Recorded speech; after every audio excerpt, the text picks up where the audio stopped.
Welcome to Infinity IQ Plus. Hello students, कैसे हो आप सब। ऑर्गेनिक केमिस्ट्री में हमने स्टार्ट किया था कार्बन एंड कंपाउंड, आपके 10th क्लास का ये chapter.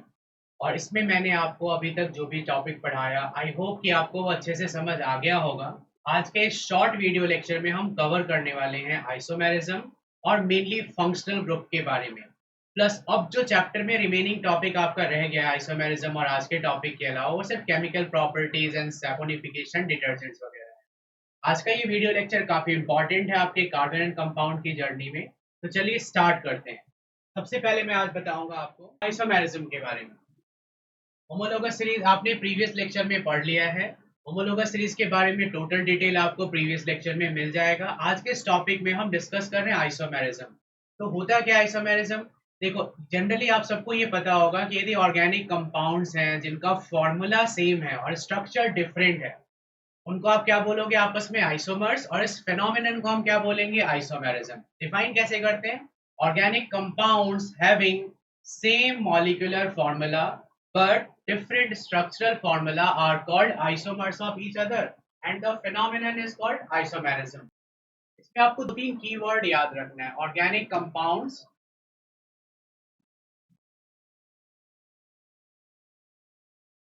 having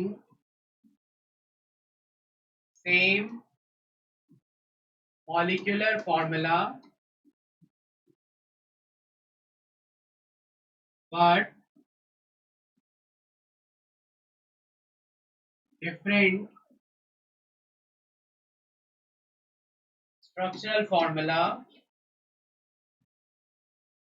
are called isomers of each other। और इस फिनोमिनन को आप क्या बोलोगे? आइसोमेरिज्म।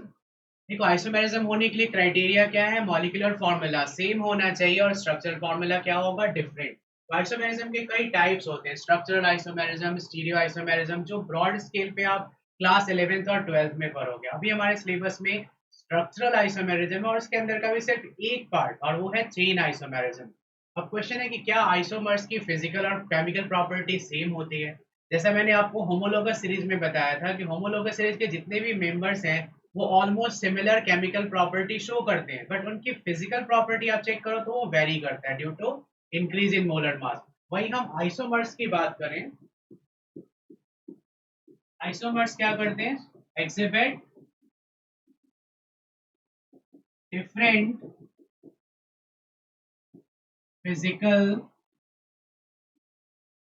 And chemical properties.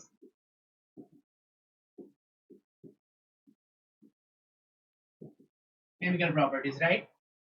तो आइसोमर्स को आप समराइज करोगे तो इसमें क्या क्या कीवर्ड याद रखना है, इसमें क्या क्या सेम होगा? Same molecular formula but different structural formula. Physical and chemical property की बात करें तो different physical and chemical property. Isomerism का जो पार्ट हमारे सिलेबस में है that is called chain isomerism, उसको पढ़ने से पहले हमें डिस्कस कर लेना चाहिए फंक्शनल ग्रुप के बारे में। देखो, किसी भी ऑर्गेनिक कंपाउंड की क्लासिफिकेशन, किसी भी ऑर्गेनिक कंपाउंड की प्रॉपर्टी किस चीज पे डिपेंड करेगी? टोटली फंक्शनल ग्रुप पे। ये वो पार्ट है जो ऑर्गेनिक कंपाउंड की क्लास या फिर कैटेगरी के बारे में बताते हैं, राइट। तो ऑर्गेनिक कंपाउंड्स की क्लास और कैटेगरी बताने के लिए क्या होगा? Functional group. इनको देखते ही आप पहचान जाते हो कि वो कंपाउंड अल्कोहल है या एल्डिहाइड है या क्या है, वो कार्बोक्सिलिक एसिड है, कीटोन है। तो वैसे तो फंक्शनल ग्रुप काफी ज्यादा होते हैं, 15 प्लस फंक्शनल ग्रुप के बारे में आप कॉम्पिटेटिव लेवल पे पढ़ोगे, बट अभी 10th लेवल पे देखा जाए तो हमारे टोटल 6 फंक्शनल ग्रुप है सिलेबस में। Halogen, alcohol, aldehyde, ketones, carboxylic acid और एक एस्टर का नॉलेज भी होना चाहिए, राइट। एस्टर्स होते हैं स्वीट स्मेलिंग सब्सटेंस जिससे परफ्यूम, डिओड्रेंट वगैरह बनाया जाता है। हेलोजन कौन से फंक्शनल ग्रुप होंगे? इसे आप लिख सकते हो बॉन्ड एक्स। वैसे हेलोजन में फ्लोरो, क्लोरो, ब्रोमो और आयोडो, ये चार हो सकते हैं। इसका प्रीफिक्स, हेलोजन में जो प्रीफिक्स होता है उसे हम लिखते हैं हेलो। हेलो एक कॉमन वर्ड है, वैसे आप FCl BRI के अकॉर्डिंग लिखो, ये हो जाएगा fluoro, chloro, bromo and iodo. Halogen group 17 के एलिमेंट्स हैं मॉडर्न पीरियोडिक टेबल में और चार हैं, फ्लोरो, क्लोरो, ब्रोमो, आयोडो। इसका कोई सफिक्स नहीं होता। सफिक्स क्या है? जो बाद में ऐड होगा। प्रीफिक्स क्या है? जो पहले ऐड होगा नेम के। जब आप हेलो एल्केन्स की नेमिंग करते हो तो हेलो एल्केन्स लिखते हैं, हेलो पहले बाद में चेन का नाम। जबकि आप अल्कोहल की नंबरिंग नेमिंग करोगे तो ऐसे लिखेंगे प्रोपेन 1 ऑल, ब्यूटेन 2 ऑल, बाद में जो ऑल लग रहा है वो सफिक्स होगा। तो कुछ फंक्शनल ग्रुप ऐसे होते हैं जिनका प्रीफिक्स सफिक्स दोनों होता है, कुछ ऐसे होते हैं जिसका प्रीफिक्स तो होगा बट सफिक्स नहीं होगा, और कुछ ऐसे होंगे जिसके दोनों भी होंगे। तो अब देखो अल्कोहल के बारे में आप बात करें तो ये कौन सा फंक्शनल ग्रुप है? Bond OH। इसमें प्रीफिक्स क्या होता है? हाइड्रोक्सी, और सफिक्स क्या होगा? ऑल। जैसे methanol, ethanol, propanol, butanol, right. Aldehyde को आप नॉर्मली लिखो तो ये बॉन्ड CHO होगा, और यदि इस स्ट्रक्चर को हम ओपन अप करके लिखें तो C डबल बॉन्ड OH। इसमें जो प्रीफिक्स है, प्रीफिक्स कब यूज होगा? जब ये सब्स्टिट्यूएंट हो और प्रिंसिपल फंक्शनल ग्रुप कोई और हो। इसमें जो हम यूज करते हैं प्रीफिक्स वो होता है फॉर्माइल, और सफिक्स, सफिक्स जो बाद में वो होगा अल, अल या फिर इसे हम कार्बन डिहाइड भी बोलते हैं। कार्बन डिहाइड जैसे methanal, ethanal, propanal, butanal. Next ketone. Ketone को आप लिखोगे bond CO bond, structure wise C double bond O, दूसरी साइड बॉन्ड। मतलब ये एक ऐसा ग्रुप है जिसमें आप दोनों साइड ग्रुप अटैच कर सकते हो। और कुछ फंक्शनल ग्रुप ऐसे दिख रहे हैं इसमें सिंगल साइड, एक साइड ही एक साइड में टर्मिनेट हो जाएगा और दोनों साइड लिंकिंग नहीं कर सकते। इसमें जो प्रीफिक्स होता है उसे हम कीटो और ऑक्सो बोलेंगे, और इसका सफिक्स क्या होता है? लिखते वन है पढ़ते ओन है, propanone, butanone, pentanone, right. One पढ़ते इसको और लिखते वन है। Carboxylic acid top most priority का ग्रुप है COOH। इसका स्ट्रक्चर बनाओ तो क्या होगा? C double bond O single bond OH। इसमें प्रीफिक्स होगा कार्बोक्सी या कार्बोक्साइल भी लिखते हैं। सफिक्स ओइक एसिड और कार्बोक्सिलिक एसिड। मेन है इसका oic acid, like methanoic acid, ethanoic acid, propanoic acid, butanoic acid. Ester ये कार्बोक्सिलिक एसिड से बना हुआ ही ग्रुप है। इसे आप लिखोगे C double bond O OR। इसमें ये जो R है, R stands for alkyl group, methyl, ethyl, propyl, butyl, ये एल्काइल ग्रुप है। इसमें आप प्रीफिक्स चेक करो तो इसका कोई प्रीफिक्स नहीं होता, बट इसका सफिक्स क्या होगा? OH। यदि किसी एस्टर की नेमिंग आप करोगे तो उसकी नेमिंग में एल्काइल, एल्केनोइड जैसा वर्ड आएगा। तो सबसे पहले आपको फंक्शनल ग्रुप का नॉलेज रखना है, ताकि आइसोमेरिज्म में जो हम एग्जांपल करेंगे या इवन नोमेनक्लेचर में, या जब मैं चैप्टर का बैक एक्सरसाइज सॉल्व कराऊंगा तो वहां इन सब का यूज होगा। तो पहले ही आपको लर्न कर लेना है ये 6 फंक्शनल ग्रुप जो 10th क्लास के लिए मोस्ट इंपॉर्टेंट है। सबके सफिक्स एंड प्रीफिक्स। हेलोजन का क्या होगा? Prefix hello. अल्कोहल में क्या होगा? Suffix all. एल्डिहाइड का सफिक्स अल। कीटोन का सफिक्स ओन, लिखते वन है पढ़ते ओन है। कार्बोक्सिलिक एसिड क्या होगा? Oic acid. और एस्टर में क्या होगा? ओएट। सबके अपने स्पेसिफिक यूजेस भी हैं। फंक्शनल ग्रुप ही कंपाउंड को कैटेगराइज करने का काम करता है कि यदि किसी कंपाउंड में आपको OH दिख गया तो आप आइडेंटिफाई कर लोगे कि वो अल्कोहल है। CHO दिख गया तो एल्डिहाइड है। C double bond O ketone है। COH क्या है? Carboxylic acid. तो कंपाउंड की क्लास या कैटेगरी बताने के लिए फंक्शनल ग्रुप बनाए गए हैं, राइट। देखो फंक्शनल ग्रुप भी आपको दो टाइप के दिखेंगे, टर्मिनल वाले ग्रुप और नॉन टर्मिनल वाले। जैसा मैंने बताया कि कुछ ऐसे फंक्शनल ग्रुप होते हैं जिसमें सिर्फ एक साइड बॉन्ड एम्प्टी था, वहीं आप चेन बना सकते हो, और कुछ होते हैं इसमें दोनों साइड से आप अल्काइल ग्रुप या चेन फॉर्म कर सकते हो। तो जो टर्मिनल वाले ग्रुप होते हैं, these are always present at the end of a carbon chain, mainly जो एक ही साइड से बॉन्ड बनाएंगे, like OH, aldehyde, carboxylic acid, ये सब ग्रुप एक सिंगल साइड से, ये टर्मिनेशन वाले ग्रुप है, एक साइड इसमें आप चेन अटैच कर सकते हो। और यहाँ क्या है? These are always present in between the carbon chain. In between की मीनिंग क्या है? इसमें आप दोनों साइड अल्काइल ग्रुप या चेन लिंक कर सकते हो। जैसे कीटोन हो गया, एक ग्रुप है ईथर, ईथर के बारे में अभी 10th में ज्यादा पढ़ना नहीं है। तो इन सभी ग्रुप को आप क्या बोलोगे कि इनमें हम दोनों साइड से अटैच कर सकते हैं चेन और alkyl group, they are called non terminal group. और टर्मिनल वाले में एक साइड ही बॉन्ड आपको एम्प्टी दिखेगा, चेन आप वही बना सकते हो, दोनों साइड अटैचमेंट नहीं होगा। तो समझ आया आपको फंक्शनल ग्रुप के दो type, terminal and non terminal, right. अपने सिलेबस के अकॉर्डिंग ही इनको पढ़ना है। आइसोमेरिज्म में जो पार्ट हमारे सिलेबस में है वो मेनली है चेन आइसोमेरिज्म। सबसे पहले आप लोग ये मुझे बताओ कि आइसोमर्स होने के लिए क्या क्राइटेरिया है। क्राइटेरिया क्या है? उनका मॉलिक्यूलर फॉर्मूला सेम होना चाहिए और उनका स्ट्रक्चर बिल्कुल डिफरेंट होना चाहिए। तो तभी क्या होता है आइसोमेरिज्म? आइसोमेरिज्म में क्या होगा? Same molecular formula but different structural formula. Structural isomerism में काफी टाइप्स होते हैं, चेन के अलावा functional group, position, metamerism, tautomerism, but ये सब हमारे सिलेबस में नहीं है, ये आप 11th 12th में पढ़ोगे। अभी सिर्फ चेन आइसोमेरिज्म। चेन आइसोमेरिज्म के लिए क्या है? Organic compounds having same molecular formula but different carbon skeletal. Skeletal की मीनिंग क्या है? चेन। ये कीवर्ड सिर्फ मैं लिख रहा हूँ और इसमें क्या होगा? Same molecular formula.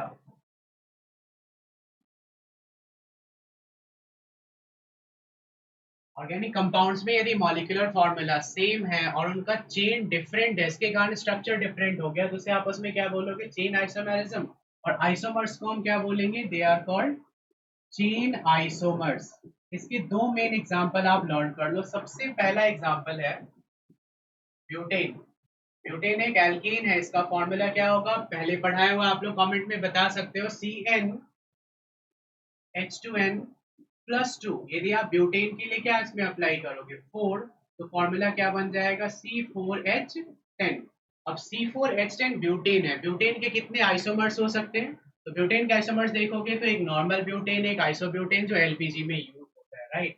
तो नॉर्मल ब्यूटेन की जो स्ट्रक्चर है वो बिल्कुल स्ट्रेट है, CH3 CH2 CH2 CH3। Formula क्या होगा? C4H10। इसे हम normal, normal word straight chain के लिए यूज करते हैं, ये है नॉर्मल ब्यूटेन।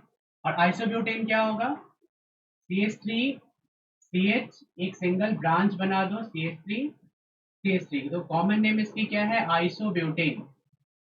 वैसे नंबरिंग के थ्रू इसकी हम नेमिंग करें, लाइक IUPAC नॉमेनक्लेचर कराएं तो क्या होगा? ये 1, ये 2, ये 3। तो 2 पे ये जो सब्स्टिट्यूएंट ग्रुप है इसे हम बोलते हैं मिथाइल, का नाम क्या हो जाएगा? 2 मिथाइल, CH3 मिथाइल। और 3 कार्बन एटम की चेन है तो क्या लिखोगे? प्रोपिन। तो नॉर्मल ब्यूटेन और आइसोब्यूटेन का फॉर्मूला चेक करो तो फॉर्मूला क्या होगा? C4H10। बट स्ट्रक्चर अलग क्यों है? स्ट्रक्चर डिफरेंट क्यों है?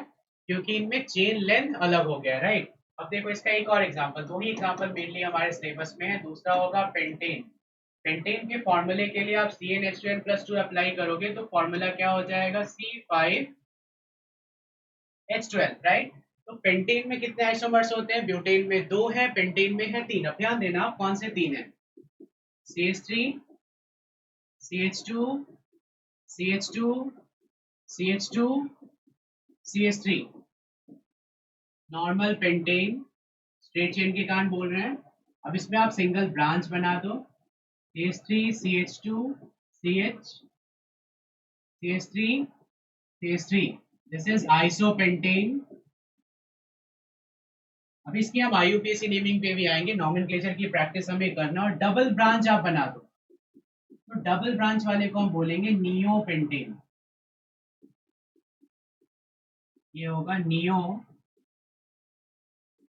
पेंटेन।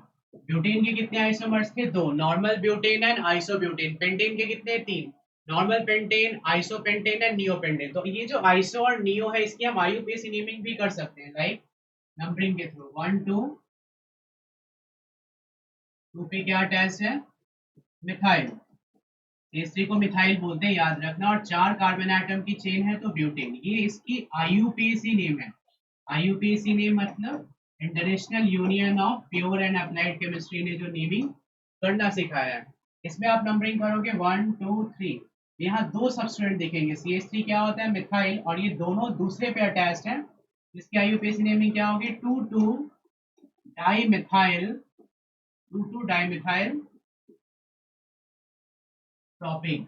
तो मेनली हमारे सिलेबस में 10th के ऑर्गेनिक कंपाउंड्स में जब आप आओगे कार्बन एंड कंपाउंड में, तो आइसोमेरिज्म के सभी टाइप नहीं पढ़ना है, सिर्फ चेन आइसोमेरिज्म। डिफाइन कैसे करेंगे एक बार रिपीट कर लेते हैं। Organic compounds having same molecular formula but different carbon skeletal, skeletal means chain, are called chain isomers. ये फिनोमिनन चेन आइसोमेरिज्म है, जिसके दो एग्जांपल हैं। ब्यूटेन के दो होंगे, normal butane and isobutane. Pentane में 3 होंगे, normal pentane, isopentane and neopentane. आज का मेरा टॉपिक ज्यादातर इस पे फोकस था कि आइसोमेरिज्म क्या होता है और कौन कौन से फंक्शनल ग्रुप की जरूरत है इस चैप्टर के लिए, राइट? आगे की प्लानिंग है चैप्टर में। यदि आप जाओगे तो केमिकल प्रॉपर्टी एक सेक्शन आएगा, यहाँ से भी क्वेश्चंस आते हैं क्योंकि ये सेक्शन पढ़ने के बाद ही हम अपने सिलेबस का जो बैक एक्सरसाइज है एनसीईआरटी का या इंटरनल जो क्वेश्चन है वो सब सॉल्व कर पाएंगे। तो नेक्स्ट क्लास में हम डिस्कस करेंगे केमिकल प्रॉपर्टी, जिसमें पहला होगा कंबशन, ऑक्सीडेशन, एडिशन रिएक्शन। इसके अंदर आप पढ़ोगे टेस्ट फॉर अनसैचुरेशन की लैब में हम कैसे पता लगाएंगे। देखो आप जब थ्योरेटिकल पढ़ाई करते हो तो आपको double bond, triple bond, single bond सब दिख रहा होता है, लेकिन लैब में सपोज किसी कंटेनर में एल्कीन या एल्काइन रखा है तो क्या आप उसे देख के आंखों से बता सकते हो कि उसमें डबल बॉन्ड है या ट्रिपल बॉन्ड। वहां हम क्या अप्लाई करेंगे, ये method test for unsaturation, lab method to detect unsaturation, double और ट्रिपल बॉन्ड का पता लगाने के लिए टेस्ट है। सब्स्टिट्यूशन रिएक्शन बहुत इंपॉर्टेंट रिएक्शन है। एस्टरिफिकेशन, जिससे आप एस्टर बनाओगे, और एस्टर का क्या यूज है, एस्टर से परफ्यूम्स बनाते हैं, ये स्वीट स्मेलिंग सब्सटेंसेस हैं। और सोप बनाने का प्रोसेस क्या होगा, सैपोनिफिकेशन। तो नेक्स्ट लेक्चर हमारा पूरा डेडिकेटेड होगा केमिकल प्रॉपर्टी को एक्सप्लेन करने में। फिर थोड़े बहुत टॉपिक बच जाएंगे जो हम लास्ट इसका वीडियो लेक्चर बनाएंगे, जो लास्ट इस टॉपिक का होगा उसमें वो बचे हुए remaining topic plus NCERT solution को कवर करेंगे। तो नेक्स्ट 1-2 और क्लास में हमारा ये चैप्टर फिनिश हो जाएगा, फिर हम आपके केमिस्ट्री के पहले चैप्टर पे आएंगे, केमिकल रिएक्शंस एंड इक्वेशंस वाले पे, राइट। तो आई होप कि आपको ये वीडियो लेक्चर समझ आया होगा और आप फेयर भी कॉन्टिन्यूसली कर रहे होगे। जो भी आप वीडियो लेक्चर देख रहे हो सिर्फ आप इसको देखो ही मत, उसे आप फेयर नोटबुक में फेयर भी करते रहो साथ साथ, क्योंकि वही आपको बेटर आउटकम देगा आपके एग्जाम से पहले। तो मिलेंगे फिर नेक्स्ट वीडियो में हम केमिकल प्रॉपर्टीज के साथ। आज के लिए बस इतना ही कर रहे हैं। Thanks for watching. Follow and subscribe us for more.